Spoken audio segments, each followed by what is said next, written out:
Okay? Tayo po magstayo at basahin natin ang Filipos, Kapitulo 3. Ang talata ay 12, 13 at 14. Okay?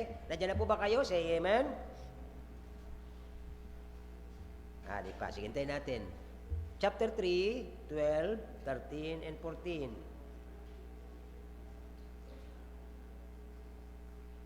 Okay na pa?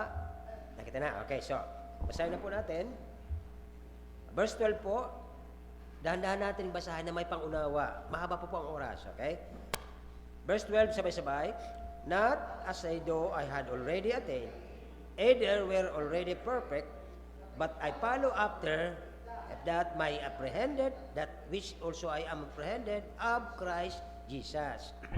Brethren, I count not myself to have apprehended, but this one thing I do, forgetting those things which are behind, reaching forth unto those things which are before.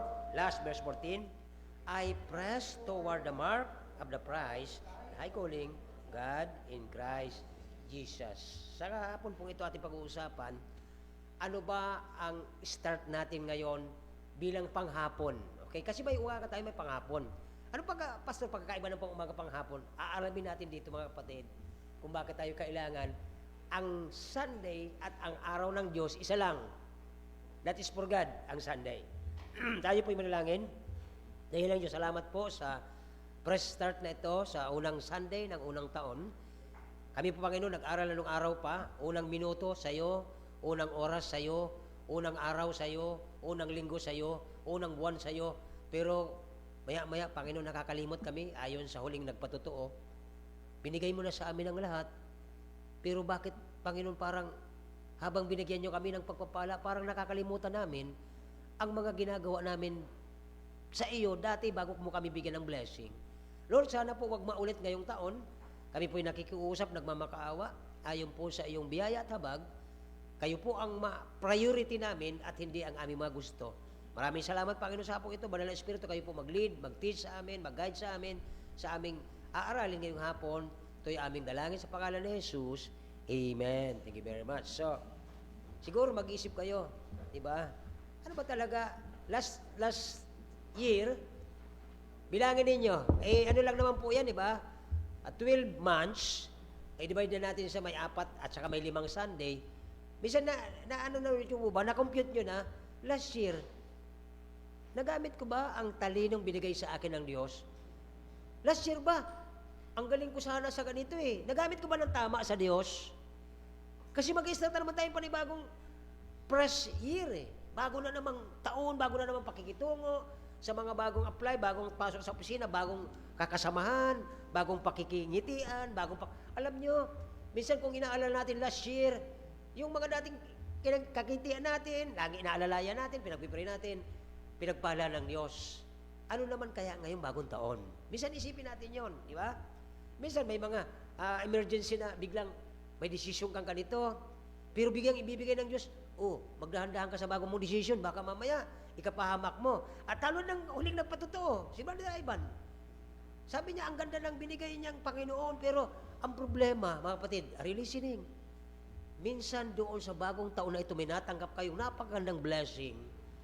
Kaya lang, ang nangyayari, yung nagbigay, hindi na siya ang priority kasi ang priority na natin, yun ang binigay niya. Nakuha na po ninyo ang lagi kong binabanggit din sa pulpit. Nangyari na naman sa ating kapatid. Kaya ang kanyang prayer, di ba narinig nyo? Pag-pray natin ang kapatid. Bakit? Delikado talaga siya. Unang-una, di ba, ang sabi niya kasi, binigay ng Diyos na napakadali. Samantalang ang dami nagkukumahog makapasok. Dahil anak siya ng Diyos, priority siya ng Diyos. Are you listening? Priority kasi anak ka ng Diyos. Siyempre, unahin kang ilagay bago sa iba. Priority ka niya, anak ka niya. Ito po ang nakita ko, naintindihan ko si Ivan na ipag-pray siya. Bakit? Mas malakas pa rin ang corporate prayer. Tama? Ay, may nangyari sa kapatid natin dito. Recently lang, may nagpatuturo na yung kabigatan nila na dapat papasok ngayong taon.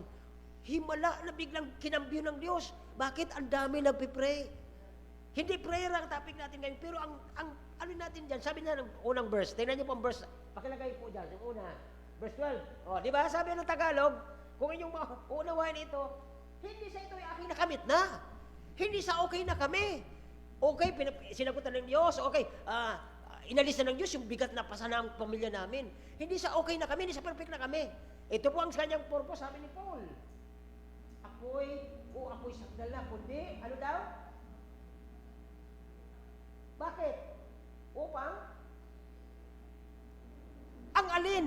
Di ba? Ito na, may trabaho na ako. Maganda na ang hanap buhay ko. Nakakasuporta na ako sa family ko. Ang alin pa ang dapat maabot natin?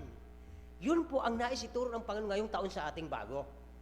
Bagong taon na naman tayo eh. Last year, nadaanan mo na yun, okay na yun, alam mo na yun eh. Kahit tulog ka, alam mong sagutin ang tanong. Pero ngayon, kaya na-appreciate ko po yung kanta yun na di natin alam ang bukas. Sa akin na lang, ang dami ko nararamdaman eh. 60 pa lang, wala pa nga 70. Natutuwa ko doon sa mga matatanda natin dito, may 70, may 80. Nakakatuwa yun, ano po? So dito ay, sabi doon, nagpapatuloy tayo upang iyon ay aking maabot. Ang alin? Kung paano, ano daw? Yun dapat ang priority natin. Sabihin natin, mayroong binigay ang Diyos ngayon na blessing sa'yo. Kaya lang, Panginoon, yung aking mga ginagawa dati para sa'yo, parang nawawala. May paraan. Unahin mo pa rin siya sa lahat ng bagay. Gagawan ka ng Diyos ng wisdom para ito ay magawa mo na hindi mo maapektuhan ang binigay niya sa'yo. Tama? Ganun po ang ano dyan. Pag-aralan nyo maigi mga kapatid, napakasimple.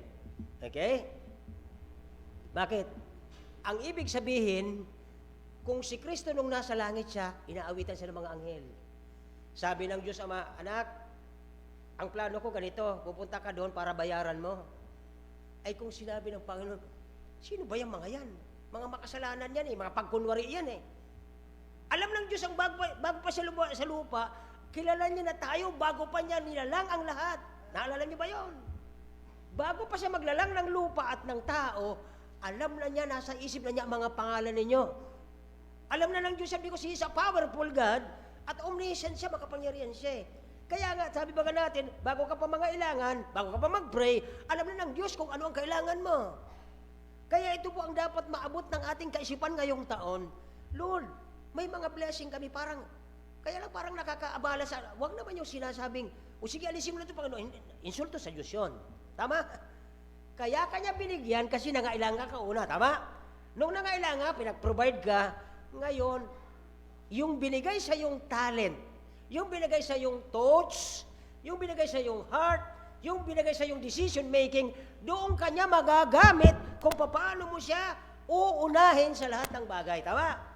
Yun po yung ibig niya sabihin, pag-aralan niyo maigit eh. Nagpapatuloy. Ang sabi doon, I follow. Alam niyo yung kanta? If no one joins me. Yun ang kantang yun. Alam niyo na, ako nung na-review ko yun minsan. Ito yung parang sa India, itong missionary, na pinagbababaril sila. At habang binabaril yung kanyang pamilya, sabi niya, kinanta niya sa harapan ng mga bumabaril, if no one joins me, still I will follow. Hanggang sa pinatay siya. Kaya nagkaroon tayo ng kantang, anong title nun? Ano yun? O yun, alam niyo yun, di ba? Kahit sa akin walang sumama, ako'y patuloy maglilingkod sa Kanya. Yun po ang original pala noon, na pinapatay yung pastor at yung family niya. Iniisa-isa yun. Talaga, hindi mo ikakailangan Panginoon mo, pinapatay isa-isa. Sabi niya, if no one joins me, still, I will follow. Binigyan siya ng church, binigyan siya ng family. Dahil ba sa family, iiwanan niya ang Panginoon? Are you listening? Dahil ba doon sa pamilya mo, iiwanan mo ang Diyos? Yan ang prioritizing, ang sabi ng ating inaaral dito, at least 3 things na ating makikita, okay? Ay, una, number 1, ay we shall, sabi doon sa verse na ito, okay? 13 na yata, yung,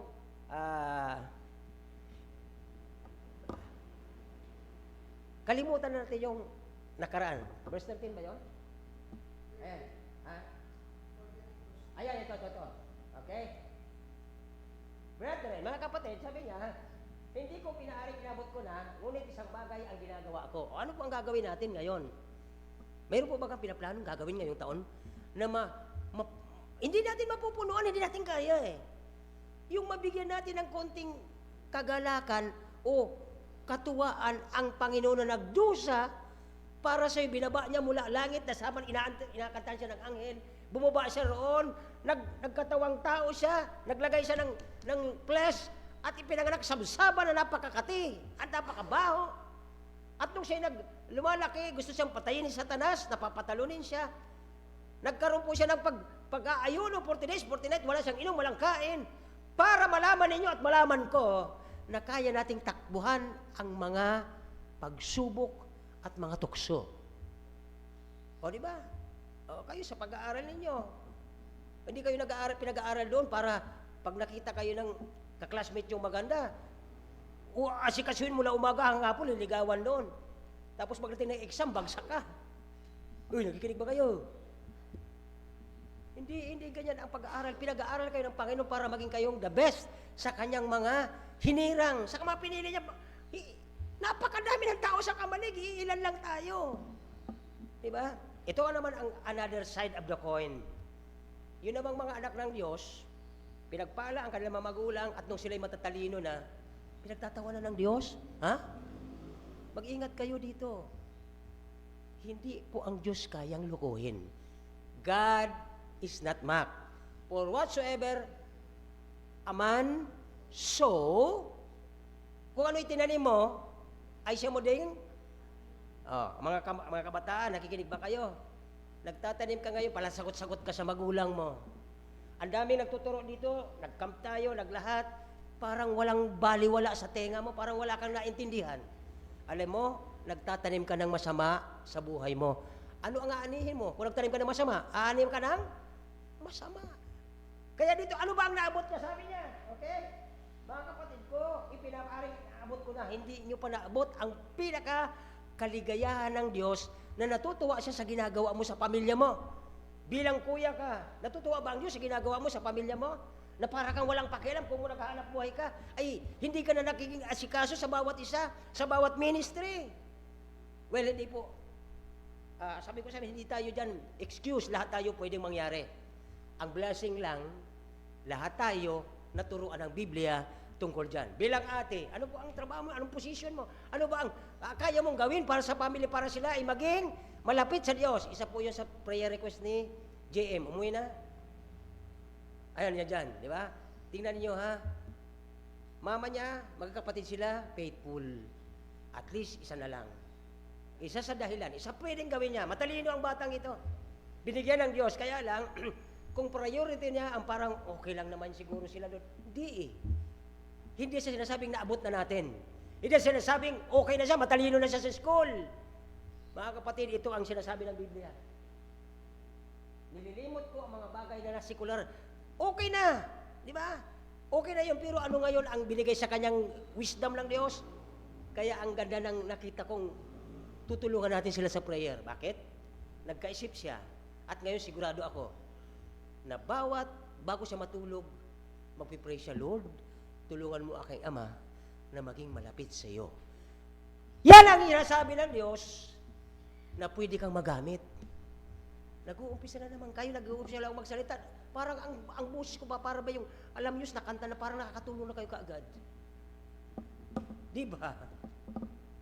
Nung kami nagsimula sa Bulacan, naabot nyo ni Jason, hindi niya na inabot yung pulpit tong kawayan. Kawayan ang pulpit namin doon. Pag ako ang nag-preach sa umaga, pagtapos, makikita mo kung sino ang nag-preach. Si Brother Phil o ako. Kasi ang pokpok ko ay kanan. So pag ako nag-preach, tagilid pa ganito yan. Pag si Brother Phil ang nag-preach, nandito ang tagilid niya. Kaya pag nag-attend ka, makita mo, si Brother John ang nag-preach kasi ang tagilid dito. Ba't nasama yon doon? Ito po mga kapatid, di ba? Kayong mga kabataan ngayon, di ba? Hindi siya naabot na ng mga ulang mo ng peak ng pagiging spiritual leader nila. Hanggang ngayon, nagkakaroon po sila ng struggle para maipakita pa rin sa inyo na kahit gusto na nila, ito pa, blessing sa inyo na may mga single mother. Bakit? Ba't naglalaki mga mata ninyo? Kung ang inyong mga magulang, katulad ninyo, listen makinig kayo, hindi ito para sa mga magulang, kundi para sa mga kabataan, na kung mag-isip, hanggang dito lang ang kanilang nakikita, hanggang dito lang sa kanyang, kung ang inyong mga magulang, katulad ng mga pag-iisip nyo, na parang mga hindi maintindihan, sana noon pa, gumawa na yan ng hindi nyo magugustuhan. Bakit? Pag yan nakaisip, nasundin ang kanilang mga gusto, mag-asawa ng maaga yan, sino lugi? Nakikinig ba kayo? Pasalamat kayo. Mayroong Diyos na nag-guide sa inyong mga magulang na hindi nag-iisip ng pansarili, kundi iniisip nila ang priority na ang Diyos makilala ninyo sa inyong buhay. Kasi kung yan ay magiging katulad natin, ang isip natin ay hanggang dito lang sa abot ng ating nakikita at naririnig, wala na yan eh. Nadala na yan ng tukso ng mundo. Kaya maingat kayo. Akala nyo dahil naabot nyo na, okay na po kami. Wala pa. Si Pablo mismo nagsalita dito na, hindi niya sinasabi, hindi niya inaaring naabot niya, hindi na sa perfect na siya. Kundi ang nais niya ay magkaroon po siya ng mas malalim pang pagkakilala sa Diyos, maitaas ang Diyos, unahin ang Diyos sa lahat ng minuto ng bawat oras niya. May tatlo po kayo. Lagi niyo tatandaan ito at 2026 na tayo. Tatlo po. Una, na T sa buhay mo is your time. Akala niyo po ang oras, kaya niyo habulin? Nung ang ate ko mamamatay, nag-aga na niya sa hospital, sabi ng doktor, pumunta ka ng heart center, bumili ka ng ganito. Alas 6, sarado na. Kahit maggamit pa ako ng eroplano, di na po aabot. Pagdating ko pa, alam niyo kung nangyari, nagsasarado, ayaw na mabukas. Sabi ko, mamamatay ka kapatid ko, bagbilan mo, hindi na po, time na kami, uwi na ako. Hindi niyo kayang habulin ang oras. Time. Bagong taon na ngayon. May privilege kayo, mga kabataan at mga may edad katulad ko, may privilege pa tayong unahin ang Diyos. Di ba? Time pa lang yan. Sa pag-aaral, binigyan ka naman ng Panginoon, Panginoon, thank you, may talino ako. Pero pag nagpabaya ka, at inuuna mo ang mga bagay na hindi dapat unahin, sayang ng oras mo. Pangalawang T sa buhay ng tao ngayong panahon, ngayong taong itong bago, 2026, is your treasure. Ano ba ang kayamanan mo sa buhay mo? Pera? Ang pera ay nabubulok, kinakalawang. Pero kung yung treasure na ito ay ang kayamanan mo, ay ang paglilingkod sa Diyos, sasabihin ko sa iyo, hindi yan pwedeng nakawin ng tao sa lupa. At tingnan mo yung mga mayayabang ngayon. Sabi, mapera ko, mamaya may dumarating na. Grabe na pati ngayon, mga kapatid. Ito pala, at least warning sa inyo. Yung mga mahilig maglagay ng bag sa likod, babae at lalaki, at doon kayo naglalagay ng pera at ng cellphone, huwag na niyang gagawin. Sa harap na ngayon, kasi sinasabayan lang pala ng isa, dalawa. Sa busy street, kami, mga 10 magkakasabay. Yan pala ang magkakasabay dyan ng mga mandurukot at mga naglalaslas ng bag, ay hindi lang po 10, 20 pala yan. Bawat corner, pag lusot mo, pag umangal ka, gaganunin ka lang, tumba ka, kawawa ka. Ito yung ngayon yung treasure ninyo. Alin ba ang uunahin mo? Kaya huwag kayo magpapayabang na marami kang kung ano, kundi ipakita mo marami kang blessing ng Diyos na ikaw ang kanyang spokesperson, na ang kayamanan mo ay ang kaluluwang makakakilala sa Diyos. Yan ang iyong kayamanan dapat. Hindi yung pagmamalagi natin kung anong na-achieve, ano ang naabot mo. And last, yung pangatlong T? Time, treasure, and yung nasa lumo. O pastor, wala naman akong talent. Ha? Sino nagsabing wala kang talent? Ang isang taong walang pinakamababa ang talent ay si Albert Einstein. Tagilid po ang ulo nun. Sa bigat na yung utak siguro. Di ba? Nakita niyo ba picture, ba't tagilid? Di ba? Napakatalino. Pero alam nyo, bawat isang tao, kahit pa yan ay mayroong syndrome na tinatawag, may talinong natanggap yan mula sa Diyos. Bawat isa sa atin ay unique. So ano po ang dito, ang connection sa ating lesson? This one thing I do. Yung mga negatibong nakikita mo ngayong panahon, nung last year, kalimutan mo na yon. Magbago ka na ng pananaw sa Diyos. Aling pananaw ito? Nung dati, nung mga bago tayong Kristiyano, masaya tayong nagkakamayan, kahit hindi pa tayo marunong magpabango, basta nandito tayo sa fellowship, masaya tayo. Pero ngayong medyo pinagpapala ka ng Diyos, namimili ka na ng kaibigan. Iba na. Tama ba yun? Na yung simpleng awitan dito, masaya ka na. Ngayon nung medyo gumanda na ang buhay mo, ang pangit naman ng kanta ng isang yun, bakit sintonado siya? Sino nagsabi sa'yo? All things work together. Dahil yung hindi maganda umawit, mayroong magandang umawit, nung siya po ay nawala ng boses, sino ang pumalit?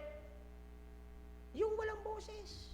Kaya dito pumapansin natin ang tatlong ting ito, nakalimutan natin yung mga bagay na nagpapalaki, nagpapayabang, nagpapalaki ng ulo natin, lumalaki ang puso natin, kasi nakakalimutan na ang isang barrier o isang hadlang sa future ng ating magandang espiritual na buhay ay yung minsan yung privilege na iisa lang yung aking dito kasi nawala yung aking mga example, di ba?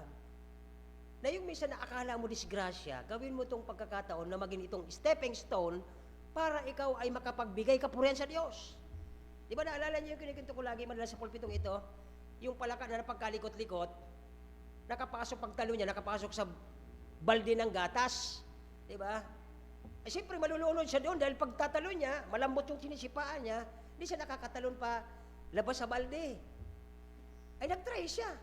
Iikot siya ng iikot, langoy ng langoy. Habang tumatagal, tumitigas yung gatas, nagiging keso.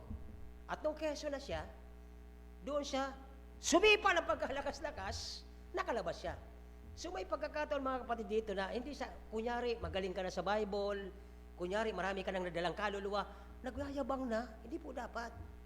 Sabi ni Pablo, hindi sa, ang dami niya nang na-win sa Panginoon, hindi sa naabot ko na mga kapatid.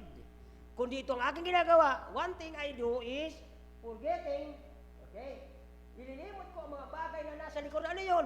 Yung mga bagay na hahadlang sa pagprogreso ng pagpagamit mo sa Panginoon. Okay? Meron na akong konting oras kasi ayoko nang dumagpas pa. Now, pangalawa, maliban sa privilege na ito, yung responsibility mo. Okay, hindi na ko kayo tatanungin, pero tandaan ninyo, kuya, may responsibilidad. Ate, mayroon. Ang tanong, ang bunso ba may responsibilidad din? Ba't na naman kami nadama dyan, pastor? O, sino mga bunso? Taas ang kamay. Mga bunso. Ako may isa pa eh. O, 1, 2, 3, 4, 5. O, di ba? Ito ang tanong, napakalinaw. Ang bunso ba walang responsibilidad? Meron pala, alam pala niya. Mga kapatid, dito po sabi ng Biblia, hindi sa nandoon ka na, total may ate, may kuya ako, ay pabaya ka na, hindi po. Lahat tayo nakatanggap ng blessing sa Panginoon, itong mga privileges na ito, responsibility na ito, okay? Ano ba sulat ko na ito? Ayan, okay? Minsan, akala natin, sila lang ang kailangang kumilos para sa Panginoon. Minsan, sitting pretty tayo mga bunso eh. Bawat isa ay responsable sa kanyang kapwa. Sa kanyang, di ba? Bakit po? Sapagkat ikaw yung nakakaalam, ikaw yung nandito, kahit magkakapatid kayo, hindi ko, ikaw ay bunso ka, at kasali ka sa kung ano, dapat mong malaman na may responsibilidad ka rin sa kaluluwa ng iyong kapwa na mahuhulog sa impyerno.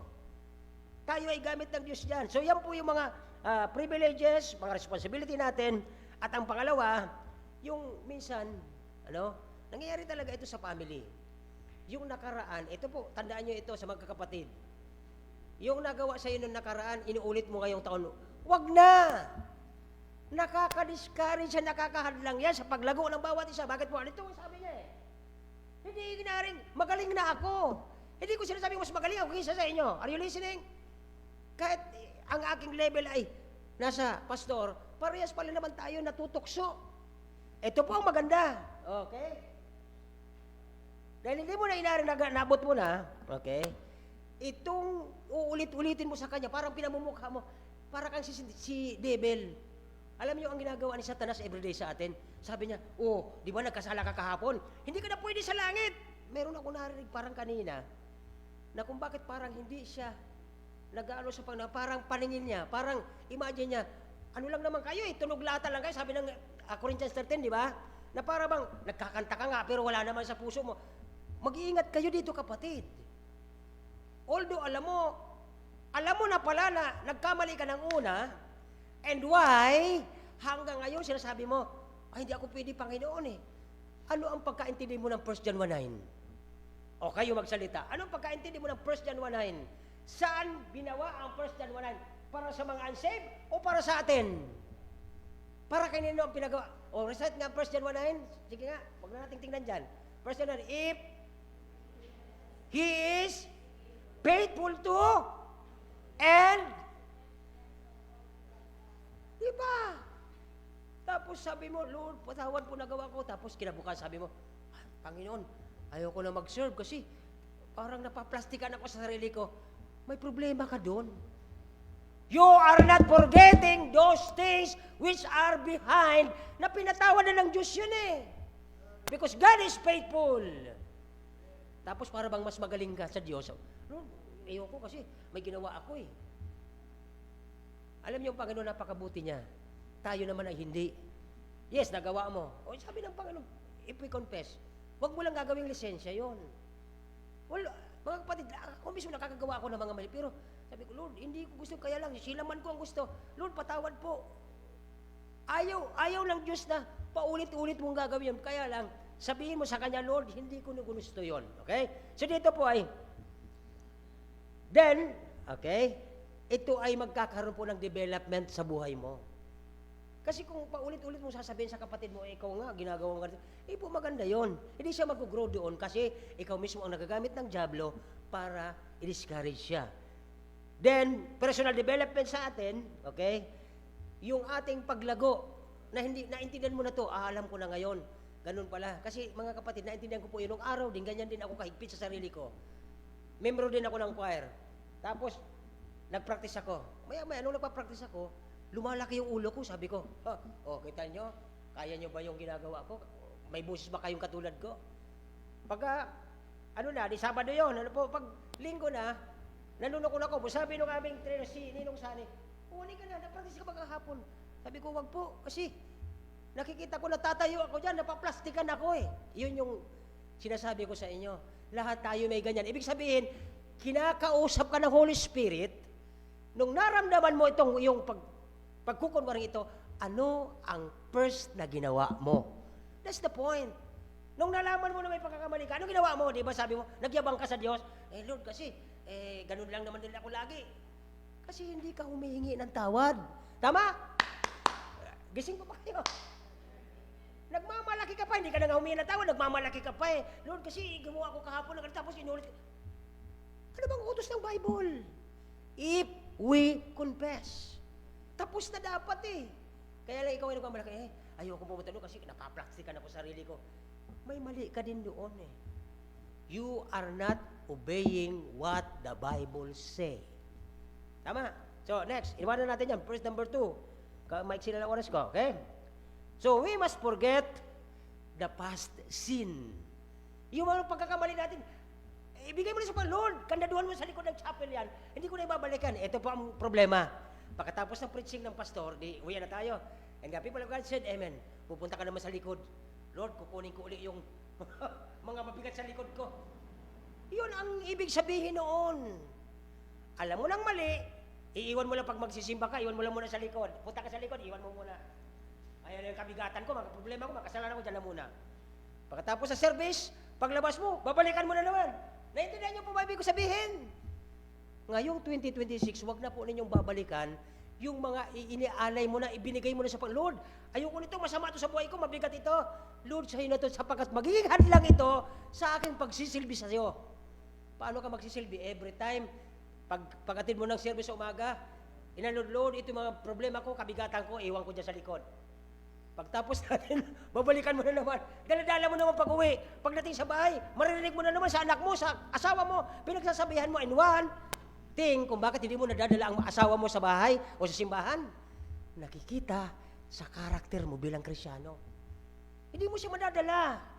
Bakit? Bira ka. Maabot. Linggo maghapon, nagsisimba ka. Miyerkules, mayroon ka pa. Tapos dito sa bahay, hindi ko nga makita ang pagiging Kristyano mo, sabi ng asawa mo. Kaya hindi mo siya madala. Amen? O wag mo kung sinasabi nagagalit ako. Sinasabihan ko rin ang sarili ko eh. Pero ito po ang aking ginawa nung ako po ay nakita kong halos murahin ako ng tiyuhin ko. Sabi ko, Pai, kung sakali man na galit ka sa akin, kung halimbawa mamamatay tayo na sabay, at least nagawa ko ang trabaho ko para sa iyo. Kung di tayo magkita doon, bahala kayo. Yan ang punto eh. Di ba? So dito ay, pangalawa, sabi doon, okay, kailangan nating ma-reach toward the future. Ano ngayon ang gusto nating maabot ngayong bagong taon? Dito sa word na ito ni Paul. Okay? Sabi diyan ay, nagpapatuloy ako tungo sa, ito na po ang tanong ko sa inyo, ano ang mithiin ninyo sa taong ito para sa pagiging Kristiyano nyo? Okay. Forward, looking forward for the future. Ano ba ang gusto natin? Una, number one siguro, sa ating mga may edad na, sa mga kaedad ko dyan, okay, makita nila na kahit anong nangyayari sa buhay natin, hindi tayo kumakaliwa at kumakanan sa panawagan ng Diyos. Tama? Magulang kayo eh. Gusto niyo yung mga maging apo ninyo, makita ang iyong example na paano ka gagayahin? Ikaw nga mismo eh. Mahina ka sa pananampalataya. Pangalawa, okay? Na paano ba tayo we are looking forward. Ano ba ang next? Di ko alam kung di ko na alam kung hanggang kailan ang buhay natin. Sapagkat ang buhay natin ay hawak ng Diyos. Ang mahalaga dito, makita nitong mga kabataang ito, sila naman ang susunod na mga magpapatuloy ng gawain. Ang dami na nang humawak ng pulpitong ito mula nung si Pastor Daria